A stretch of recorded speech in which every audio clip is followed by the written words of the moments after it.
सभी को शालोम। खुदा का अनुग्रह आप सब पर बना रहे। आपका स्वागत है लॉइन ऑफ जूदा मिनिस्ट्री में। आज हम बात करेंगे सेवकों के बारे में, जो परमेश्वर के नाम में आपके पास कलाम लेकर आते हैं, परमेश्वर का वचन लेकर आते हैं, जो आपने अपने चर्चेज में कलीसिया को परमेश्वर के आने के लिए तैयार करते हैं। जैसे मैं इन बातों को कहा है, इन बातों का आप उल्टा बिल्कुल करके सोचें और जाने कि ऐसे सेवक भी हैं दुनिया में जो वचन तो लेकर आते हैं मगर आपको मसीह के लिए तैयार नहीं करते और परमेश्वर का जो पवित्र अनुग्रह है उसके साथ खिलवाड़ करते हैं, अपनी शारीरिक मानसिक अभिलाषाओं को कलीसिया में पूरा करते हैं और भी बहुत सारी बातें जो वचन से बाहर होती हैं वो आपको करते हैं, सिखाते हैं। इवन कि कई लोगों ने तो व्यवसाय का, एक व्यापार का, एक करियर अपॉर्चुनिटी के तौर पर इस कलाम की सेवा को ले लिया है। ज़्यादा लंबा नहीं करेंगे और ये वीडियो मैंने 2-3 बार बनाने की कोशिश करी, बहुत लंबी हो जाती है, इसलिए मैं इसको पार्ट्स में डिवाइड करूँगा। और आज हम बात करेंगे परमेश्वर के दास की, पौलुस की, जिसने नया नियम पूरा भर दिया अपनी पत्रियों से और जिसकी गवाही हमें बहुत साहस देती है, परमेश्वर का कार्य दिखाती है कि कोई ऐसा इंसान जिसने मसीह भाइयों को मारा हो। वहां पर लिखा है, बोल रहे हैं कि स्तिफनुस की मौत में पौलुस का भी हाथ था। ऐसे लोगों को परमेश्वर ने प्यार से भर दिया, बदल दिया। और मैं पहली जो दास परमेश्वर के सेवक कैसे होते हैं, मैं उनकी गवाही के साथ शुरू करना चाहूँगा। मैं पढ़ने जा रहा हूँ फिलिपियों की पत्री और दूसरा अध्याय। इस वचन की खूबसूरती ये है कि पौलुस, जिन्होंने फिलिपियों की कलीसिया को पत्री लिखी है, जो उन्होंने तैयार करी थी, वो परमेश्वर का कलाम उन तक लिख रहे हैं, पहुंचा रहे हैं, प्रचार कर रहे हैं। आप मान लीजिए इस तरीके से कि वो कैसे करते हैं। चलिए, परमेश्वर का कलाम कहता है कि पौलुस फिलिपियों की पत्री को लिखते हैं। मैं दूसरा अध्याय उसकी 2 से पढ़ते हैं। तो मेरा ये आनंद पूरा करो, एक मन रहो, एक ही प्रेम, एक ही चित्त और एक ही मनसा रखो। चर्च की यूनिटी, एक ही प्रेम, एक ही चित्त, एक ही मनसा और एक ही मन रखो। विरोध और झूठी बढ़ाई के लिए कुछ ना करो, दीनता से एक दूसरे को अपने से अच्छा समझो। हर एक अपने ही हित की नहीं वरन दूसरों के हित की भी चिंता करे। क्या खूबसूरती है ना कि कलीसिया है जिसमें हर एक दूसरे की इज्जत करता है और अपने से सर्वोत्तम जानता है। कितनी अच्छी बात है ना कि एक चर्च जो है एक परिवार की तरह है, जैसा परमेश्वर ने एस्टैब्लिश किया था प्रेरितों के काम में भी, जैसा उन्होंने बताया कि हम एक परिवार हैं, तो उस चीज को वो फिर से याद दिला रहे हैं। जैसा मसीह यीशु का स्वभाव था वैसे ही तुम्हारा भी हो। ये बात जो है ना, ये जो वचन है, 4 नंबर वचन है, दूसरा अध्याय 4 नंबर और 5 नंबर वचन, ये पौलुस की मानसिकता को दर्शाता है, उसके मन की गहराइयों में क्या है, क्योंकि वहीं से शब्द निकलते हैं और शब्द वाक्य बनते हैं और हमारी स्टेटमेंट बनते हैं और हमारे स्टेटमेंट्स जो हम बोलते हैं वो हमारा व्यक्तित्व को दर्शाता है, आपकी मानसिकता को दर्शाता है। इसीलिए तो कई बार किसी की बात सुनकर हम कह रहे थे कि इसकी जो मानसिकता है, जो इसकी सोच है, बहुत छोटी है ना। तो यहाँ पर परमेश्वर का कलाम हमें बता रहा है कि पौलुस की मानसिकता कहाँ पे अटकी हुई है।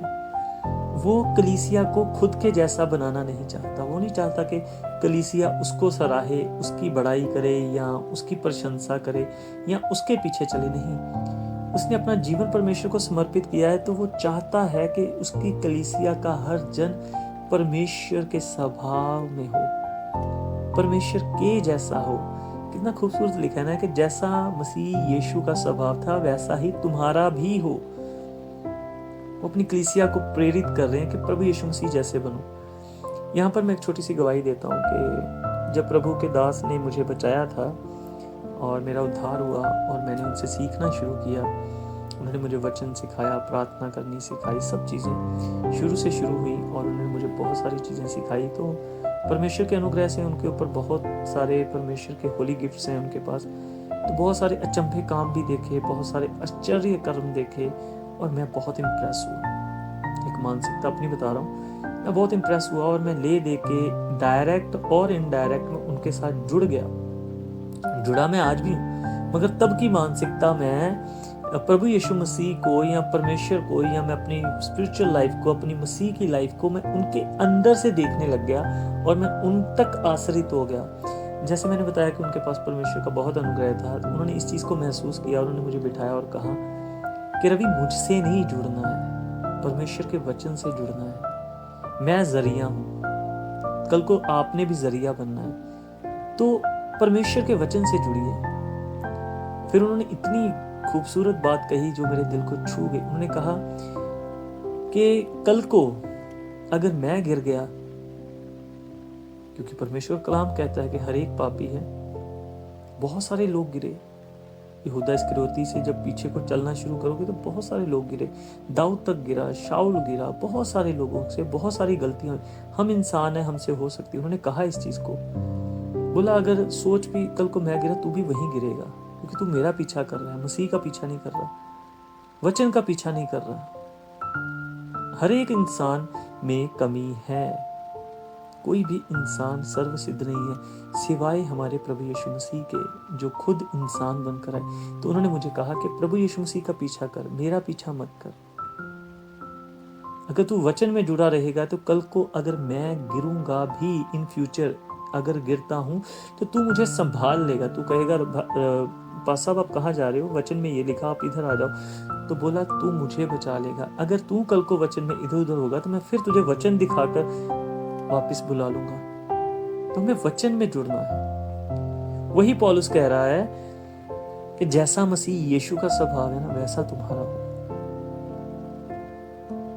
अगर कोई आपको मसीह के आने के लिए तैयार कर रहा है, चाहे वो नया नियम, चाहे वो पुराना नियम, वो वचन के किसी भी वर्ष को पकड़े, किसी भी अध्याय को पकड़े, किसी भी किरदार को पकड़े, उन बातों से अगर वो परमेश्वर के दूसरे आगमन के लिए आपको तैयार कर रहे हैं,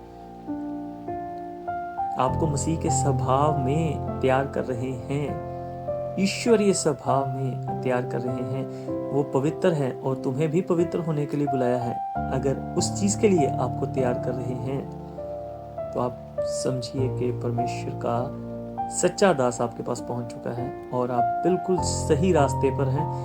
मंजिल की आखिरी छोर पर प्रभु यीशु मसीह आपका इंतजार कर रहे हैं। खुदा का कलाम आपके जीवन में बहुतायत से कार्य करे और मैं विश्वास करता हूं कि इस रोशनी से आपके जीवन में खुदा ने वचन दिया है, जिस उसकी रोशनी से आप जानेंगे, पहचानेंगे कि आपको कहाँ जाना है और जिसका पीछा आप कर रहे हैं वो आपको कहाँ लेके जा रहा है और असल में रास्ता कहाँ है जहाँ हम सबको जाना है। सो हम वचन में जुड़ेंगे, वचन में बढ़ेंगे, वचन को पढ़ेंगे और वचन हमारे जीवन में सर्वोत्तम, सर्वश्रेष्ठ और सर्वप्रथम रहेगा।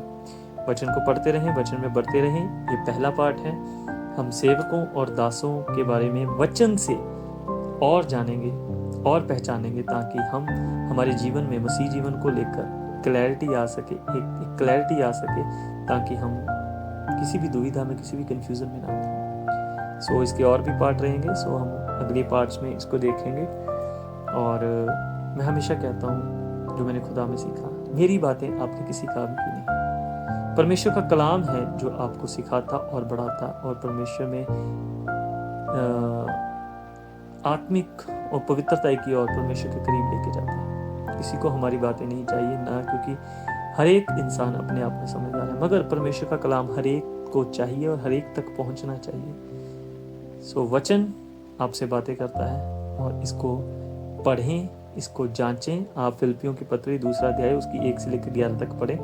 हम अगली वीडियो में इसके आगे पढ़ेंगे और जानेंगे और बाइबल के और हिस्सों से भी देखेंगे कि वचन हमसे अपने दासों के बारे में क्या कहते हैं। खुदा आपको बहुत सारी आशीष दे, बहुत सारी बरकत दे और परमेश्वर के नाम में आप बढ़ते रहें। ये हमारी आशीषें खुदा की ओर से आप पर उतरती रहें।